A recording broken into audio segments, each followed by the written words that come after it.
Hey,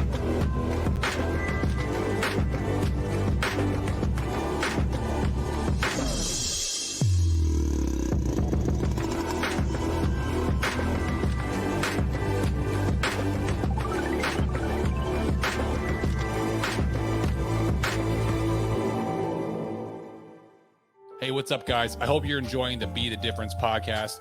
If you are, I got a huge favor to ask. Go on to Apple Podcasts, leave a 5-star review for us. It helps us immensely with algorithms and growth because we grow completely by word of mouth, organically. That's why there are no ads.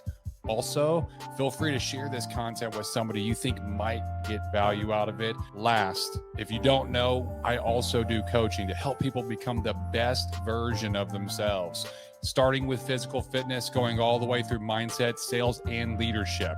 If you're interested in learning more, there's going to be a link in the description of the podcast. You can schedule a time. It's a free assessment. All I'm going to do is have a conversation with you and see if I can even help you. I look forward to speaking to all of you. Continue to enjoy the podcast, and remember to always be the difference. What's up, everybody? It's Greg with Delta, and this is the Be the Difference podcast. This podcast is all about making you a better person in your life and in your business with coaching on sales, leadership, mindset, marketing, everything under the sun when it comes to being an entrepreneur, and we bring on guest speakers. Today, I've got the honor and pleasure of welcoming Miss Victoria Rader. Victoria, how are you? Superb. And my juices are flowing with an idea that just came during your excellent intro. Can't wait to share it. Oh, well, before we jump into that, and you can jump right in as soon as I do this, I'm going to introduce you to the audience so that they know who you are. Victoria Rader is a Ph.D. possibility coach, transformational speaker, and founder of You to Shine, empowers coaches, entrepreneurs, and spiritual speakers to manifest miracles by uncovering and solving underlying hidden problems and patterns with innovative possibilities, reigniting passion and expanding peace, purpose, and prosperity. She is an 8 times internationally best-selling author who is globally recognized along with Brene Brown, Richard Branson, and others for creative and innovative ideas, adaptability in business, and contribution to sustainability and mental health projects with Korea Global Award by Brains Magazine. So, welcome, Victoria. I love this. This is going to be great. This is going to be a great podcast. I'm excited. Thank you. Thank you. It's great fun to be here. Absolutely. So what was this moment of brilliance, this idea that you had? I want to hear it. Okay.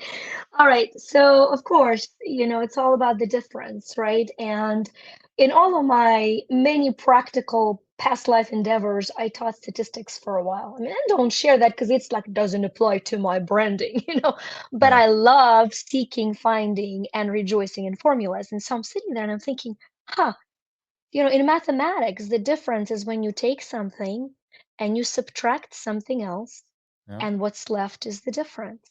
Yeah. And I'm like, so if you're telling me I am the difference, what is the something that's going on? And what is the something that's subtracting? And who is it that is me? And so what came in so gorgeously is we have this huge human, beautiful potential purpose that we're coming with that is hidden in the overwhelm of daily routines, life Yes. struggles, draining junk that we go through. And so if you take that potential you come with and you take away all the distractions, you catalyze down to the difference, which is you, as you've come to be It's the like a best you. refining process. Yes, I'm Yeah. like, I got to learn. What a great thing. And so in that perspective, it's like, yeah, this life is about making the difference, as in either leaning in into what we've come to share, or at the same time letting go of what is distracting us from what we've come to share. It Absolutely. becomes the path of difference. Yeah. And so you get obviously why I'm Delta, which is the Delta sign, right? The change or the difference between, and also the be the difference. And so I see it also as like in the same vein, but another way that I look at it is like think of it like you are a a sculptor and you're chipping away and you're getting rid of, that perfect version of yourself in order to paint or create who you're meant to be. And you're getting rid of all those Yeah. anxieties, fears, um, uh, the things that are holding you back, right? The times when you feel that you are there's a word that's escaped me and I can't hit it. Um, um, you're just feeling down, any kind of negative feeling that you have, uh, and most of those come from past experiences, right? Like those past experiences that we're holding on to that give us grief that we're ashamed about, right? And we hold on to it. And it's like getting rid of those things out of your life, like a sculptor gets rid of the excess clay to create the beautiful sculpture that is you within. The analogy you're so beautifully making, I've heard the story shared often, and it's a very inspiring story for me. And I'm sure it's probably been shared by you, by guests on the podcast, but I usually see the beginning of the story is lost. And so one of my very first books was renamed because the name I wanted to give it was F off Marble, I'm Free. That's the process you're describing. And so the story, we've heard the Michelangelo story, but it is half the story without Donatello's story, which so Mm, many people don't know. And that is in 1400s in Italy. Donatello is he's commissioned to carve a sculpture, and he's given this huge block of marble. mm, So he studies it for months, and he finds that it's faulty. He says the marble has too many veins and it will not last. So he rejects the marble. Like, to me, it's the best part of the story because how often do we feel rejected? And I have chills, so I guess we'll talk about the path of rejection. Yeah, definitely. So he rejects the marble. mm, 50 years later, beginning of 1500s, Michelangelo, out of that marble, carves David, which is considered to be the greatest Western history sculpture. I saw it in Florence. It actually stands in open elements. It's not in an enclosed museum. It's open to elements. So when Michelangelo's contemporaries ask him, how could he possibly carve David, an immaculate sculpture, out of faulty marble? That, to your point, is his answer. I saw the angel in the marble and I carved until I set him free. Right? It's just so freaking powerful. so I love that. That's a great story. I was an art major in There you college, go. and I took an art history class, and there was a story that I always remember from art history. Is like when Michelangelo um, was when the Pope had commissioned him to do the painting. They wanted to make sure that God worked through him, Oh, chills. and so they sent a messenger to go see that he could do the painting, you know. And all he did was he took a big piece of paper out and he drew a perfect circle and he gave it Oh, because it's the hardest thing to draw is a perfect and without even trying to drew a perfect circle I have and he gave it chills. to him and to prove that God worked through him and that he could do the job. Wow. Yeah. Yeah, well, there it is. Yeah, everything else is now a bonus. I just like to let you know if you're listening, it's just a bonus. Yeah. The mic has dropped. Yeah. Absolutely. Absolutely. I'll go back to that because you and I kind of had a little pre-chat and agreed we'll go as guided. Yeah. We'll be creating a version of very imperfect perfect circle. Yeah. You know, um, but what happens? For some reason, I feel very strong to share this because I believe for a lot of us, this brings so much clarity of where we are in this cycle of breaking through that marble, right? So something happens in our life, we feel rejected, or our ideas feel rejected, or worse yet, somebody we love, we see them being rejected, right? There's a process of rejection we can all identify in our life. So, Mhm, what happens at that point is that rejection leads to resentment. mhm, When we see something or someone being rejected or ourselves, we have a harboring resentment inside. If we don't know how to process that resentment, and for most of us, things happen to us so early in life that we don't have the skills to process that resentment, we then have two paths that we take. We either allow for that energy to control us and we live with regret of not pursuing, or we turn it into revenge and we say, I'll show you. You tell me I can't do this, I'll show you. Yeah, that's so And then we powerful. It's so achieve, true. and then we achieve and we achieve. But the catch 22 is so many of us overachievers. And when I tune in to the Energy of podcast, hello, overachievers, you know, so often we feel empty because the revenge in and of itself is not a long-term solution. Yeah. And so we keep getting either degrees or accomplishments, and we keep accomplishing, but we're still driven by revenge. And so those four R's, rejection, resentment, regret, or revenge, are very important to realize and let go through the true power of forgiveness and finding, okay, I've proven anything and anyone to anything to anyone, but truly, how do I complete this cycle? How do I recenter myself into who I've come to be, Mhm. free of revenge, resentment, and regret? Yeah. And that's something that I'll tell you, for just to be very transparent and vulnerable here. My the path I've always taken in the past is the revenge. Is like what's that the quote by Frank Sinatra? The best revenge is massive success. Yes, yes. And so I've always been like, I'm gonna show them wrong, right? And I'm just gonna and they're gonna look back and be like, man, he was a great dude. Like Yeah. you know, and you're right, like it becomes empty because then you have the success, but it's not backed by like gratitude or fulfillment. Mm-mm. It's for the wrong reasons. And so um what I found, my experience has been that when you go through the process of self-actualization, self-realization, you you can find that the forgiving process, the process of like letting go, it starts with you.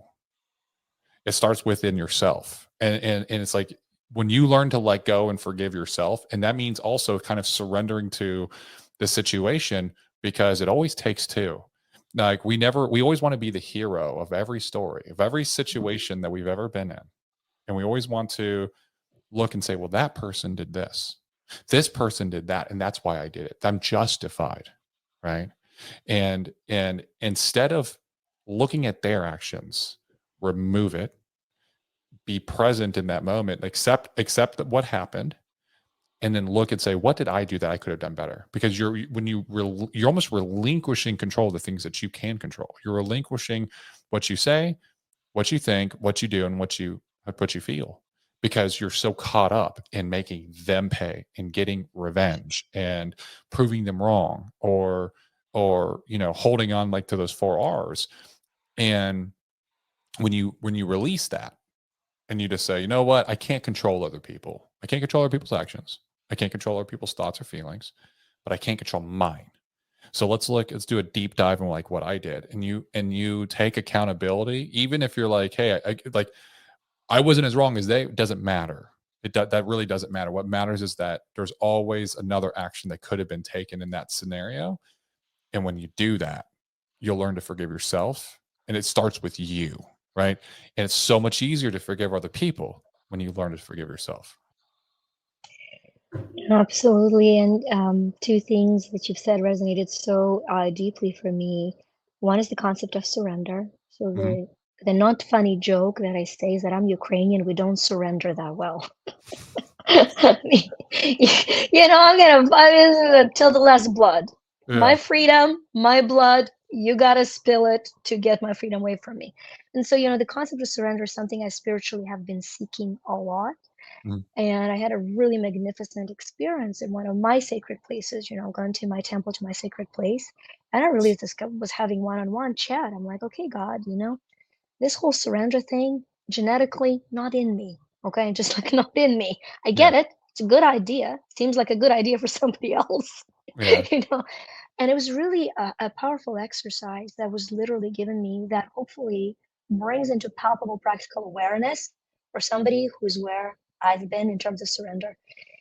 Because when horrible things happen and you feel helpless, surrender is very hard. And I'll talk about why it's hard and almost impossible because there's a step in between. Mhm. But so I'm sitting on a bench and I feel this prompting: lift up your feet off the bench, both of them. I'm like, okay, that's weird, but that's okay. I'm already weird. So a little more weird is not going to make any difference. So I'll lift my feet off the bench. And there's a very clear understanding. Okay, you're now surrendering your weight to the bench. So surrender is complete trust in being supported by divine power, by universe, by Mhm, God. mhm. Use your language. How do you define the power that is breathing you? Because you're not breathing you. So we surrender when we trust that support. And that's very different from surrendering to somebody abusing us, violating our freedom, right? Absolutely. So, what does it look to me, back to the very practical experience as a Ukrainian woman, right? I get a call. For a while, I had to tapping for PTSD because the phone would call and I'd think, is it my classmate? Is it my family member? Who's dead?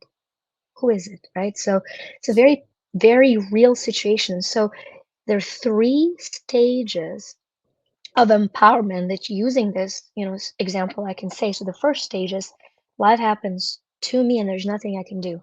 War is happening. I'm in the US. My friends and family are being killed. Quote unquote, there's nothing I can do. I feel helpless. Feeling helpless does not allow me for immediate surrender. It allows for me to feel like a victim. And it's a daily process. Not like, well, 3 months ago I chose to be perfect and now I'm fine, right? It's a daily invitation. Yes. So, right. So then I say, okay, there's Les Browns of the world and Tony Robbinsons of the world that are phenomenal. And they say, be power hungry. So I'm going from powerless, things happen to me, to power hunger, things happen for me. And I say, wait a minute, I'm going to remove the emotion that you're talking about. And I'm going to say, how is this happening for my people? I can see how it's happening to them. How is it happening for them? And the answer is immediate. The new brave spirit is being cleansed, purified, born. The new nation is being birthed. Birth is through blood. It's not pretty. Baby cries there for a while, and there'll be diapers after the war, okay? That's the best description I can come up with. But the truth is, right? The truth is, okay, in the midst of the horrible things that are happening to reality, which is the high frequency truth, there are greater things that are happening for people in that reality. Yeah. The problem is if you stop there, that's what you and I were talking about, then there is this empty accomplishment. What's next thing that's for me in this? And the ego grows out of proportion Mhm. and it's And forever that hungry. egoic mind takes over, which puts you Yes. back into that original position. Yes. So then you become Putin. So you go from being a victim to being a predator Yeah. because it's never enough. So now you have to control others.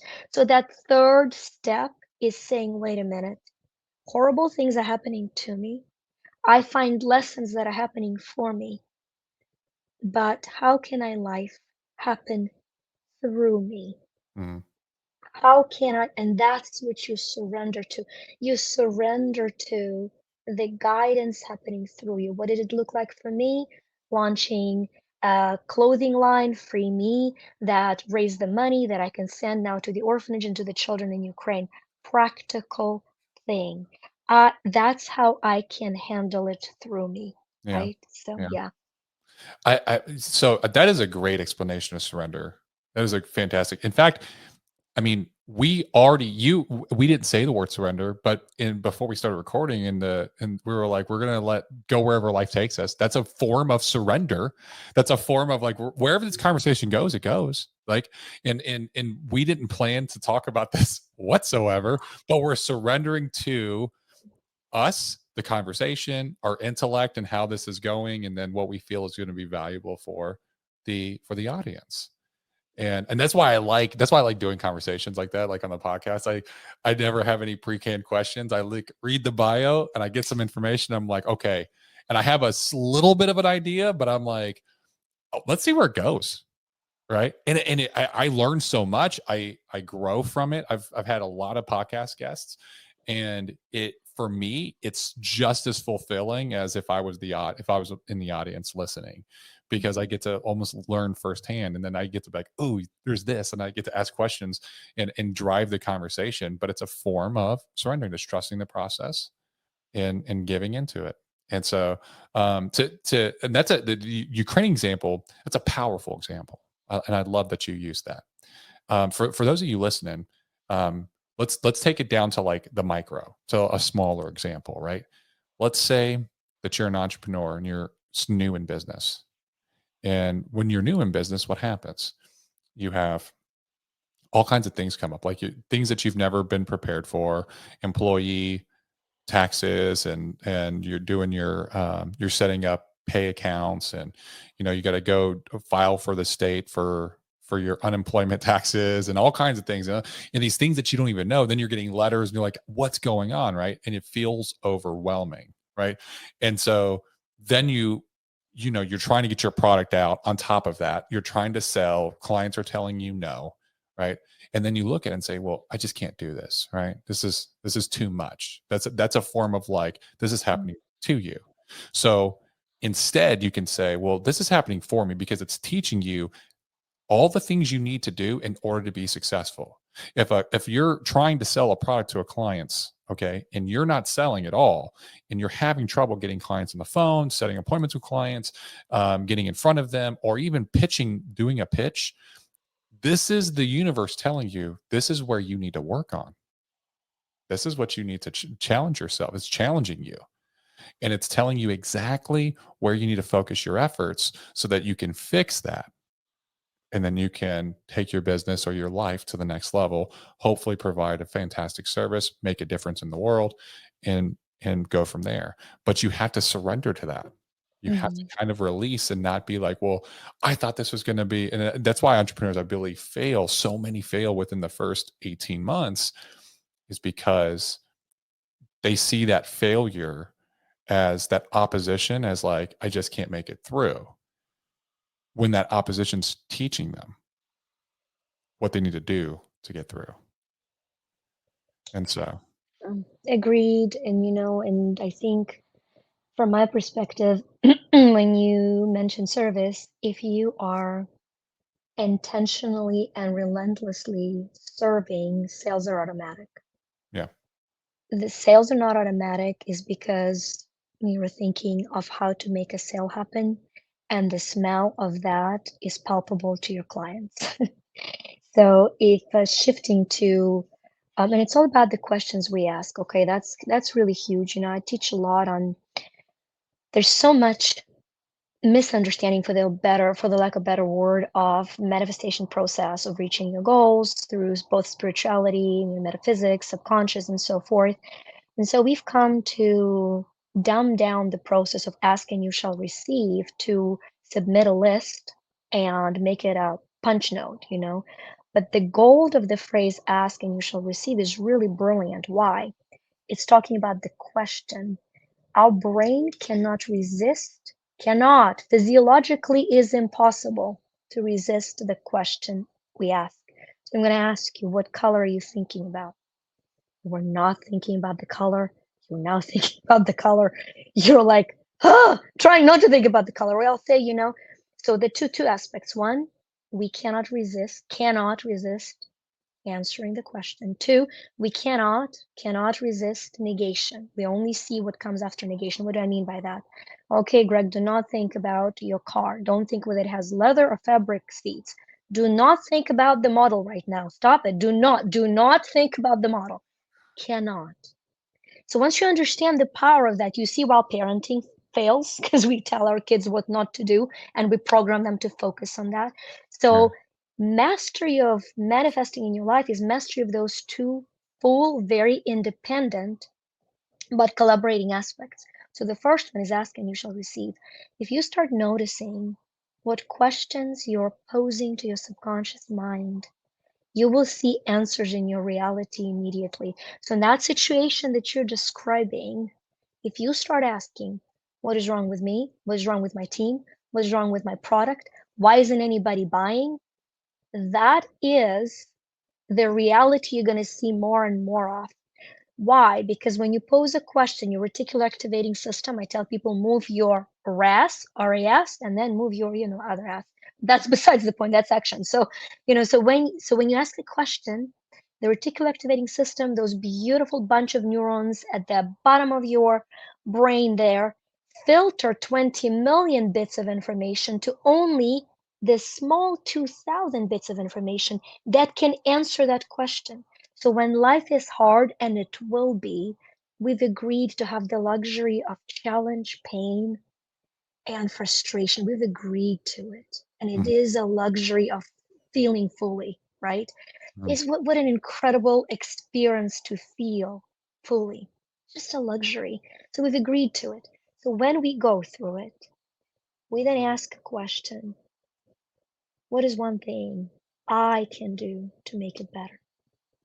What is the one thing I can do to make it better? Yeah. And then for those of us that dig out of the trenches and things start lining up, even a higher sabotage comes in and we start questioning, oh my gosh, when will it stop? When it will all fall apart? Through our genetics, generations of our ancestors have had it all only to lose it all. And so a lot of us build it all, and then the subconscious question arises that says, when will I lose it? How much longer can I hold on before I lose it? So it is when you come out of, first, what is the one thing I can do to do it better when things are lined up for you? It's important to keep asking how much better can it get? Because I've got to tell you, it can keep getting better until the last child is no longer hungry on this planet. This is how much better it can get for all of us. It's not about us. Yeah.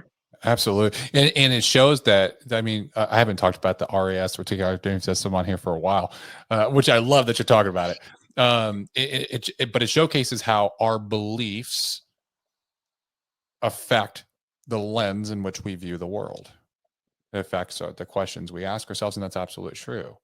Right. Like if it's like, man, why am I so fat? Why can't I lose weight? You're going to continue to focus on not being able to lose weight, and you're not going to lose weight. And if you change the way that you talk to yourself, you can actually manifest the the future self that you're looking to manifest. But it has to do, you have to ask yourself the right questions. Now I get a lot of times it's really hard for me to control my thoughts, and I can't stop the thinking, blah blah blah. Well, just as much as you can say, hey, what's the make and model of your car? Don't think about the make and model of your car. Don't think about the make. And you're just like, oh man, like I was literally thinking about the make and model of my car. The same thing goes when you have a negative thought. And so there's a practice that Eckhart Tolle talks about in The Power of Now, where if you have a negative thought, you can almost put yourself, like close your mind and put yourself in your mind, and sit there and look at the thought as if it's a third party that's in your mind, and acknowledge it. And this, like, you're just, without it putting any value on it, just watch the thought and then think to yourself, I wonder what thought is going to come next. And then wait and see. Like you're sitting in a room and you're waiting for like a mouse to come out of the wall, out of a little mouse hole. And that's your thought. And just wait. And when you do this, and I've tried this with a lot of people, what ends up happening is your mind goes blank. While you're sitting there waiting for the next thought, you're like, come on, thought. What's the next one? And you're waiting, and your brain is silent. And it's like, it's not that you can't control your thoughts or that you can't stop the racing thoughts, is that you haven't trained yourself appropriately. It's a muscle. It's something that you have to practice it. Just like you said earlier, this isn't like, oh, well, I became perfect and now I'm good and I control my mind and now I got a perfect life. This is a daily consistent practice and habit that you have to start doing. I started doing meditation about 45 days ago. And when I first started, my mind was racing. I couldn't stop it. Right. And I started learning different practices. I started doing guided meditations. I started doing like the Mind Valley app. And now when I go to meditate, and as soon as I close my eyes and I count to three and I visualize that three, everything shuts off. And it's like, I know my mind knows this is what's happening. Right. The Silva method. Yeah. Yeah, the Silva method. And so I'm literally like, I've practiced the Silva method so many times, and I do it on a daily basis, 2 to 3 times a day, that when I close my eyes, I take a deep breath and I start counting 3, it's go time. And my mind clears. And then I can start to feel things. Like I start to realize that like I can almost like feel energy, and I can Mhm. feel it within me. And I can feel it in the room. But this takes time and practice. Like, yeah, I do it daily now. And I'm a huge proponent of meditation now. Like I highly recommend it to anybody that talks to me about it. And if you're watching this, highly recommend, if you're like, man, like I don't believe in that gobbledygoo. Believe me, I was the same way. I was like, yeah, whatever. Like I'm 30 years old. I'm finally starting it. But I'm telling you, active visualization and meditation, powerful tools that can help you to tap into your RAS, to control those thoughts, to tell your RAS, you can almost like hack into it and tell it, this is what's important to me through active visualization. And the more you think about it, the more you kind of think about those things that you want to attract in your life. What happens is that your RAS is this goes to work and starts to bring it. It finds ways to bring it into your life. Like the universe will provide. And it's insane, but it works. Well, it works, and there is a gorgeous explanation for it, right? It probably would take more than 2 minutes, but it's fascinating that you said it because you've quoted from the bio the Innovative Career Award. It actually was aligned with one of our apps. It's called Empower Dash Me. Mhm, And I say dash because there are a lot of people that have tried to ride the way of popularity, which I think is great. But so, and when you look at Empower Dash Me, the me is spelled as little m, big E. So in that app, we have 3-minute meditations. I call them mini meds. The first series of mini meds I've done was about 15 years ago for my very busy business clients. And they said, I don't have time. I don't have space. I don't have 40 minutes. I love Joe Dispenza, but 4 hours, come on, not every day. And so those were created. They're 3-minute meditations that are aligned with guided visualization, mhm, and they're purposeful. And so when you have the busy mind and the block, one of my favorite ones that you go to is called receiving good news. And what does that mean? There's some great ones, but our brain is trained through the programs that you've mentioned, through beliefs that no news is good news. How tragic it is. So we, our society, as common consciousness, have trained ourselves that the only news are bad news. And that puts a cap on our capacity to receive great news. mhm. So when I get the feedback from clients, that 3-minute rewiring your brain to receive good news is almost an instantaneous miracle in your life. You listen to it for 3 minutes, all of a sudden that day you get good news. You're like, what? What just happened?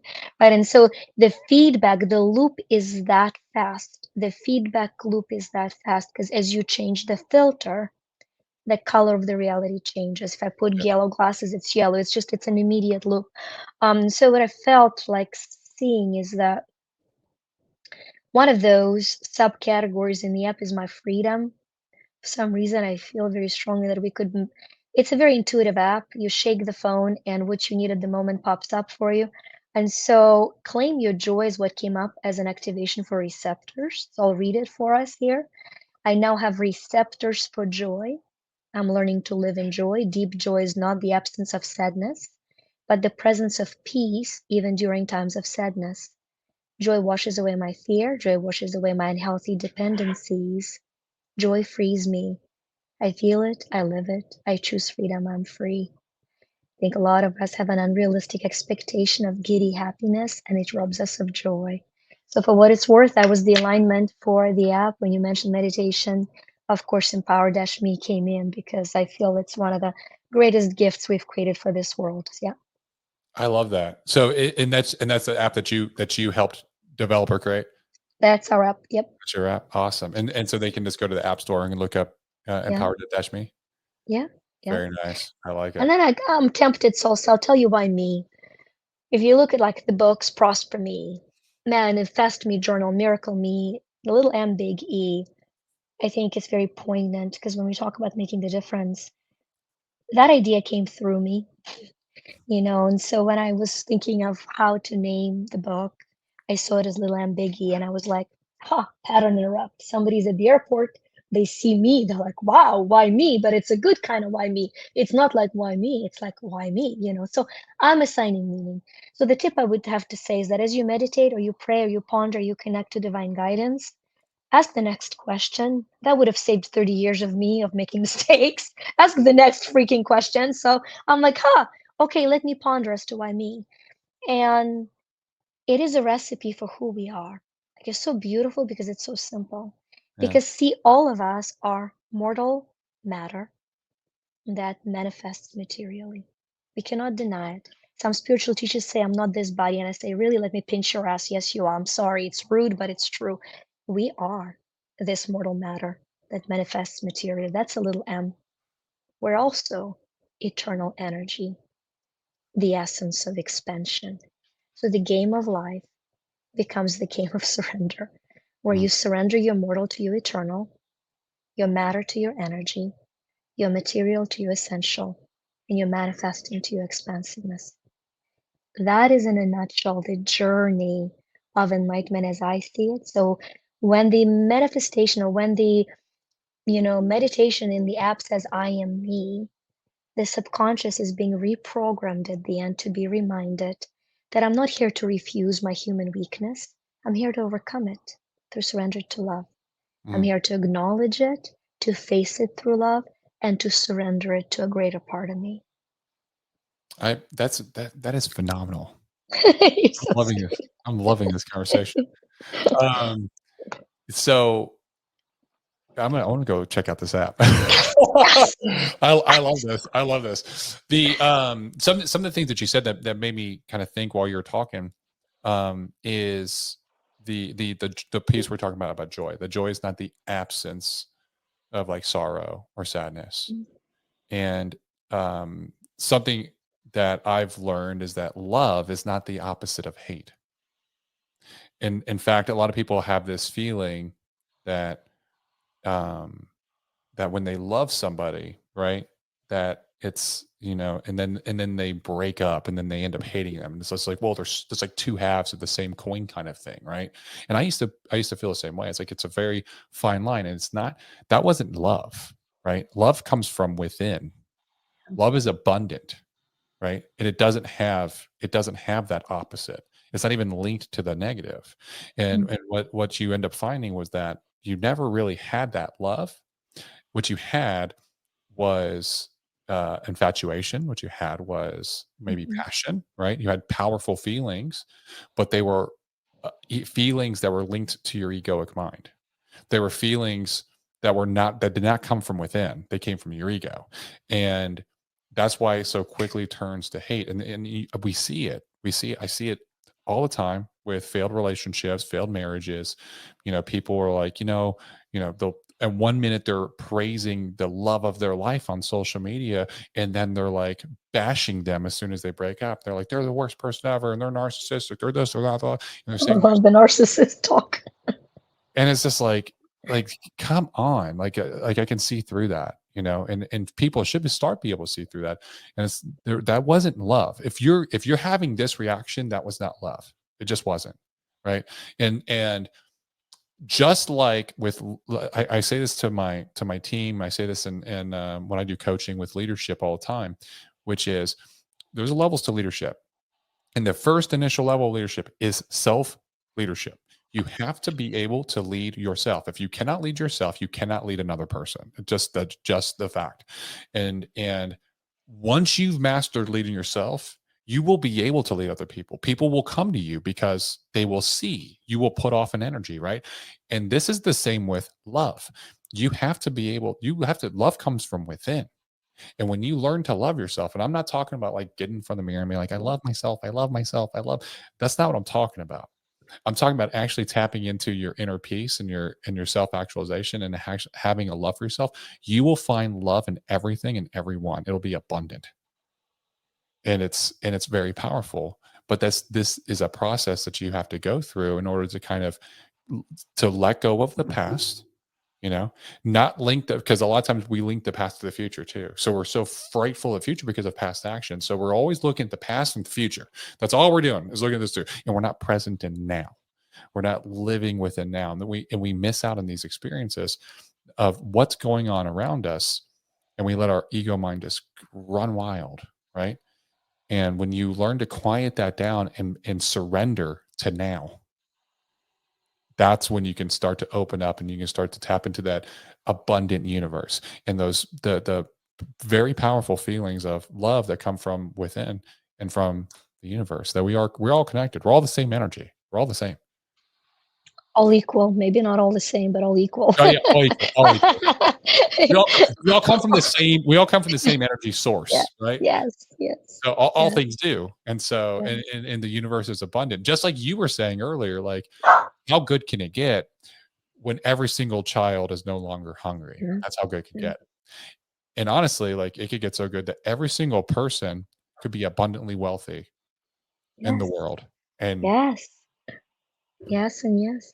Love is a big topic for me. If you were to get my email, my signature in the email is surrender to love, Mhm. and love is four capital letters.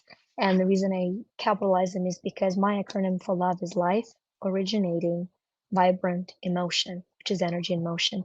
And it actually codes the four basic laws of existence.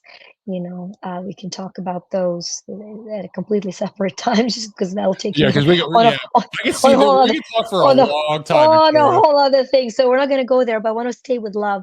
And so, that emotion, which is energy and emotion. So love is very simple. What adds to life is love. What subtracts from life is not. Yeah. It's that simple. You break a plant uselessly, you're not being loving. You're pouring water to it, you're loving. You can break a relationship, you can break a person's name, their hope, you're not loving. That's number one. So I'm going to take three concepts that came in for me as you were talking. The second one is that there is a love capacity, and that love capacity is if there is that abundant presence of love that is being poured everywhere as it is present to all of us. And you, I, and a third person come out, and I come with a teeny tiny cup, and you come with a big jar, and they're bringing a tub. Our experience of love will be based on our capacity to capture it. My little teeny tiny cup is going to get very little. Yeah. Your jar is going to get much more love. And the person with the tub will be like, there's so much love. So the presence of love is forever offered to us. Our capacity to receive it will determine how much we can receive and in turn how much we can offer and give. Mhm. So then the third aspect of love is that right now, just like for quite a few generations, it was self-sacrifice, love others to the expense of losing who you are. Now it is like, well, self-love. Everything is self-love, self-care, self. And this is what I've come to realize. And it's Vika theory, right? It's my opinion, nothing more, nothing else. If it works as a trigger, great. If it works as a release, great. But I believe love is love. The second you say self or others, you've already subdivided the oneness you're talking about. Because if I feel love, I simultaneously experience it for me, for Mhm. you, and for the universe. And the second I appear as I need love so I can give you love, there is not love anymore. There's insecurity and the wound seeking love. And it's great to know it and to acknowledge it. And then to seek the connection to knowing how to be loved. And so that final thing you said, narcissist, and I just think we overuse that word right so much as a We do. society. It's I mean, way it's like overused. it's like, and so of course I want to talk for just a minute of the levels of that capacity for love. So who's a narcissist? It's a person whose receptors for receiving love are numb. They're actually hungry for it without knowing that they're hungry. And they're breaking in their refrigerators and they cannot eat. So they stamp on everything, seeking to fulfill the need they're unaware they have because they don't have receptors to receive it. True narcissism. Now, right above narcissism is empathy. Oh, actually, sympathy. Sympathy is, oh, I see the need, I'm aware of it, they need love. That's sympathy.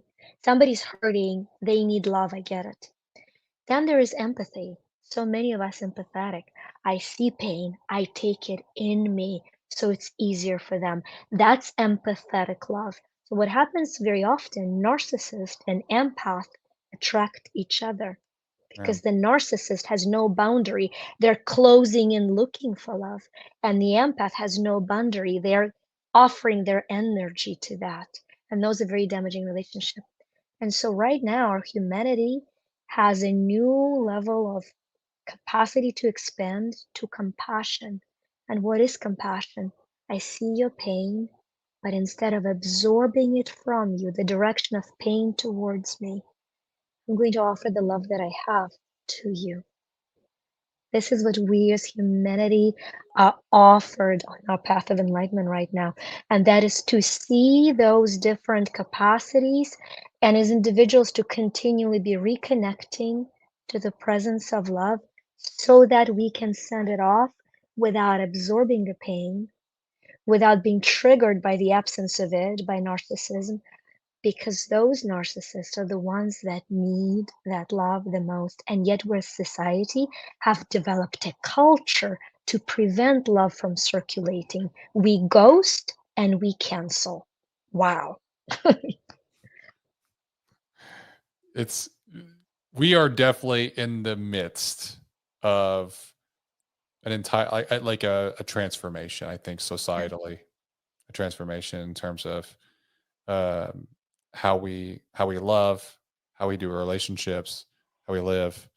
I'm interested to see where it goes and what we become.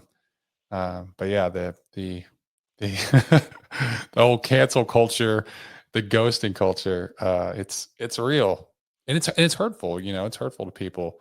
Um, Rejection. We rejection. create rejection to create resentment so we can choose between regret and revenge again. I mean, we found the most efficient way to Yeah, do rejection. yeah, Crazy. absolutely. Well, Victoria, this has been a fantastic conversation. I appreciate you coming on. I feel like we could do multiple podcasts and have you on because we just tapped into like one conversation. We didn't talk about much of your business or your experiences, your like anything. We just, but it was a very great conversation. If anyone wants to learn more about the Empower Dash Me app or about anything that you're doing with your coaching or anything like that, what's the best way that they can reach you or follow you? The best way at the moment, and it'll stay there, is to go to manifestmiracles.me. If you go to manifestmiracles.me, you will get a absolutely free 2-hour masterclass on rewiring your mindset. And by rewiring, I actually do practical exercises, meditation, visualization using different modalities and exercises to activate your 6 mental faculties of your mindset to manifest miracles. It is the work of 2 decades. For so many years, I've been invited to talk on mindset. I finally sat down and I said, okay, what is it? What is mindset? It's a set of what? And so that was the answer to that. So if you enjoy that, then you automatically become part of the family, and I will answer any questions, via email as per that entry. I'll be able to do that. Yeah. The website you'dshine.com, Instagram vica_rader, VIC_RADER. That's it. Nice. And this will all be in the show notes as well.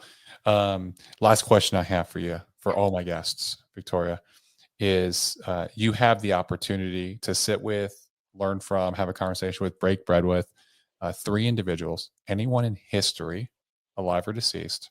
Who would those people be and why?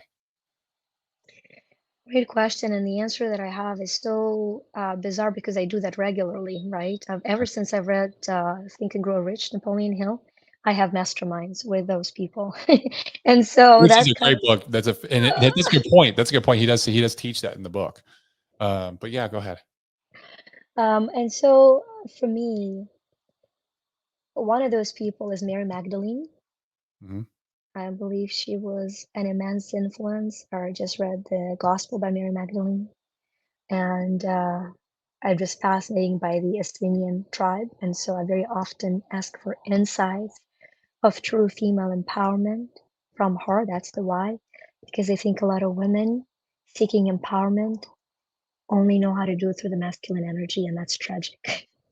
I think it is tragic that we are seeking the expression to the point of losing identity. So I Mhm. think it's very important for me. So she's the person that I definitely would go to. And then the other two, at the moment, um, I would probably go to two of my ancestors down my line. One who probably developed the greatest skills of entrepreneurship, and one who developed the greatest skills of learning, of healing. Because at this point in my life, the last 12 endlessly and building a balance between the two. So I would want to talk to